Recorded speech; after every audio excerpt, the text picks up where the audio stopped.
These teenagers laughed and danced in court. ជន5នាក់ត្រូវបានផ្ដន្ទាទោសដាក់ពន្ធនាគារអស់មួយជីវិតដោយសារតែពួកគេបានគប់លំថ្មមួយដុំពួកគេបានប្រាប់ចៅក្រមថានេះគ្រាន់តែជារឿងលេងសើចតែប៉ុណ្ណោះយុវជន5នាក់នេះត្រូវបានផ្ដន្ទាទោសដាក់ពន្ធនាគារអស់មួយជីវិតដោយសារតែពួកគេបានគប់ដុំថ្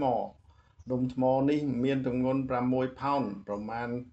2.7គីឡូក្រាមទទឹង5អ៊ីងនិងប្រវែង8អ៊ីងគេនិយាយថាដុំថ្មនេះត្រូវបានធ្លាក់ពីលើស្ពានអាកាសហើយបានបុកទម្លុះកញ្ចក់មុខរថយន្តលោក Kenneth White អាយុ32ឆ្នាំដែលជាឪពុកដែលមានកូន4នាក់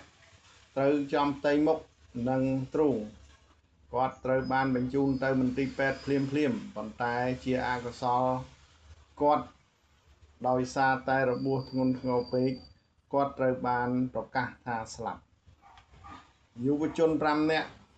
ដែលបានបង្ហាញខ្លួននៅមុខតុលាការថ្ងៃនេះសុទ្ធតែមានអាយុចន្លោះពី15ទៅ17ឆ្នាំនៅពេលកើតហេតុមេធាវីការពារក្តីរបស់ពួកគេបានព្យាយាមបញ្ចុះបញ្ចូលចៅក្រមថាពួកគេគួរតែត្រូវបានផ្ដន្ទាទោសត្រឹមតែជាអនិច្ចជនប៉ុណ្ណោះប៉ុន្តែចៅក្រមបានបដិសេធយ៉ាងខ្លាំងសំណើសុំផ្ដន្ទាទោសដាក់ជាអនិច្ចជនត្រូវបានបដិសេធ